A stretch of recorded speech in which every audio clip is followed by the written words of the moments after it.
Today we're going to be talking about MMORPGs and a topic that is close to my heart. Why MMORPGs need to be more geeky and nerdy again. Because I believe in the heart of absolutely anyone who would decide to play a fantasy MMO about dwarves, elves, dragons, and giants, deep in all of our hearts is a raging geek or nerd who wants to live in an epic fantasy world and carve out a story for ourselves in this Tolkien-inspired world. And I think the MMORPG industry has fed a little too deeply into the making us a hero part of that fantasy and a lot less on the journey and the world that makes us feel like we are just a small piece of it. That the events, the world is so epic, so grand, that we as a player can only be a part of that story, not the entire story. We're also going to be getting into the dumbing down of nerdy stuff like stats and gear, and the general dumbing down of systems in order to try for a larger player pool. And I think that way of thinking is actually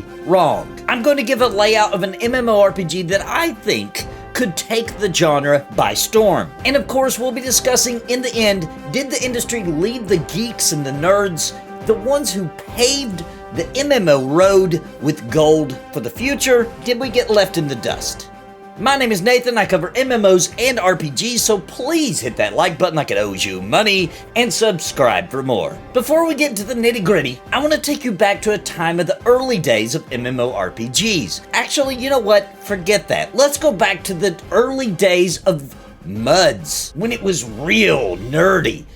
Actually, you know what? Forget that. Let's go back even further to the days of the tabletop RPG. A few nerds would get together in some kitchen or in the basement or out in the forest somewhere and roll dice and tell epic stories of dragon slaying and adventures beyond the imagination. We would dive deep into the dark depths of crypts and caverns looking for loot and experience points for slaying undead and monsters right out of the imagination of the players. They could relax and let go and be as geeky as they wanted because everyone present was into that same thing. And thus, with the digital age came MUDs, a way to play in a fantasy RPG setting on the internet, mostly text-based, but this led right into the age of the MMORPG. A way for not just a few people to sit around eating pizzas and nerd out, but for thousands of people to adventure and trade and group up and carve out their own legacies in these digital worlds. And the fantasy worlds were ripe and full of stats and theories and forum posts filled with strategies and lore,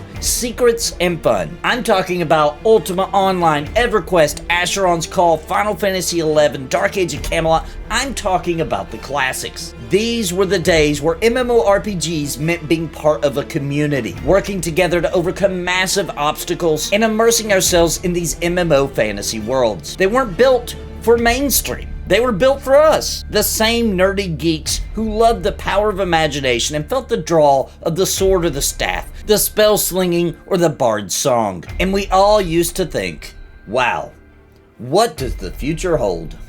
What was it about these classics that we want to recapture? Was it the complex quest lines? They took you across grand lands and took time and often cooperation in order to fulfill. Maybe it was the deep-rooted lore that made us feel like the world was real and a place with history, making everything happening have more meaning and connecting all the dots of the MMO together. Or perhaps it was the racial abilities, classes, and class talent trees. The amount of options and styles of play that came with all those complex options. We had things like AAs, horizontal progress in gear, or truly could it have been the slower pace of leveling and progression, the need to find that better spot to grind, the dungeon crawling, the RNG of rare drops and loot, or surely it was about the formed friendships, the guilds, the communities that spawned around the epic challenges of surviving in a harsh and unforgiving world. Well, I believe it was all these things combined, and to make a player really geek out, we do actually need to feel special. And if everybody feels special, then everybody feels the same, which by definition, not special. When you put in the time, when you learn your class, when you group with the right people, and you get things done, a level up, a rare drop, a rare spawn kill, those things should feel like an accomplishment. And the race in the MMO industry to have everyone have these moments as often as possible, to drive these things on an algorithm systematically in order that everybody gets these accomplishments with minimal effort, it truly kills the MMO spirit of the nerd. Not to mention that stats began to matter less. Or even worse, stats began to get watered down in the amount of stats we even have. What happened to the luck stat, for example? And rogues or thieves could specialize in that in order to bring better chances at treasure chests having something good, or drops from mobs to give a little more coin. And that's just one example. Charisma is another dying stat as far as its usefulness and being applicable in games in MMOs. We used to be able to do some real nerd stuff in MMOs. Like, if you had higher charisma, you got better prices in shops. What the heck happened to cool stuff like that? What we also need is for developers to leave their stories baked into the world and allow each individual to develop their own story in the community. This guy wants to be a blacksmith, for example. Why does he have to go slay the Goblin King and prevent the world from destruction from the alien tentacle creatures of the great beyond? He just wanted to be a blacksmith. Make cool systems for people to take a path and do that thing. And don't make it too easy. Let it take time. We're rewarded by the effort and the sweet, sweet feeling of progression. And not to mention, seeing other blacksmiths out here making cool stuff drives others to do the same, if that's what they want to do. MMORPGs should be an escape from reality. Let us live our fantasy dreams by providing the options for us to make those decisions in the world. But if I had to blame one single aspect of the modern MMORPG not being as nerdy or geeky as they used to be, I blame the fact that the roots had been forgotten. All MMOs should begin production with the intent of being a massive Dungeons and Dragons world, a place that Tolkien himself would be proud to call home. Too often are MMORPGs based on other MMORPGs that were already watered down to begin with. And the results are getting thinner and thinner as time passes. Keep in mind that very rarely is the entire world worried about one same thing at the same time. Worlds should be a little bit more complex than that. This area over here, for example, has witches causing havoc deep in the forest, taking children. Over in this area, they're concerned with the giants roaming the plains. Oh, and there's a dragon that's been spotted up in the northern mountains, and rumors that it's hoarding mass amounts of gold. And don't forget that goblins are preparing a massive invasion of the eastern city. And when I say all these general ideas, what I'm getting at is that these aren't just a few quest chains and then that problem's solved and over with, and then you just run over here and start the next quest hub to solve the next problem. No.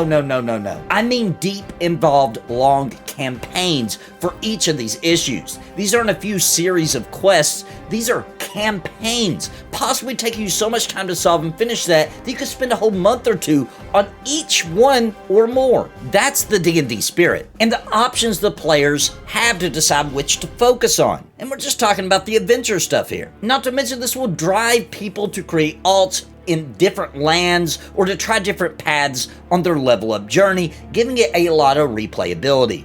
This is Grand Adventures, and that's how you achieve an epic kind of feeling and provide content across a world that when the player stands back and thinks about it, this feels like a true fantasy world. Too often is the Lich King tactic being used. Everybody is focused on the one bad guy, and the entire world is just kind of rotating based around this one threat. If the MMO industry can move into a direction that gets back to its roots, back to being nerdy and geeky, if someone steps up to the table with an MMORPG that catches the fire in the bottle that I mentioned in this video, I believe they could actually be the next big thing. Because if you don't look close enough, you might believe the little rumors out here that these nerdy, geeky ideas has a limited amount of players that would enjoy it.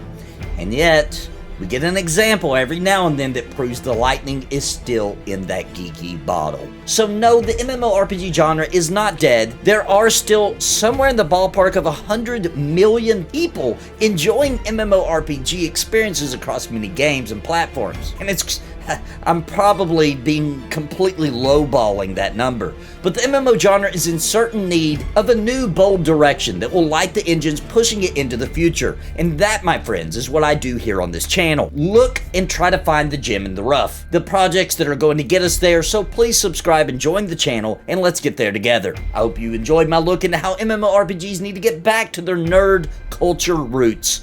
And please leave a comment on your thoughts on this subject and my ideas. And until next time, my friends, God bless and happy gaming. I want to give a very special thank you to the members of Napalm for your contributions month over month in keeping me full time. You help me pay the bills so I can keep streaming and pumping out content, and I truly appreciate all of you. Thank you so much. And I think you might be interested in becoming a member of the channel. Please click the join button down below the video for more information and join our family. And I want to give an extremely big shout out to the Lords of Napalm, Bounty Code, Jared Woodhouse, Daimlos, Sparrow, Random Rob, Rodney Mom, Galerain Moonsong, What's the Takeaway, Bad Wolf Gaming, Cobalt, William Long, Robert Daneka, Ohalo, and Angel Tari. Thank you for your highest tier membership.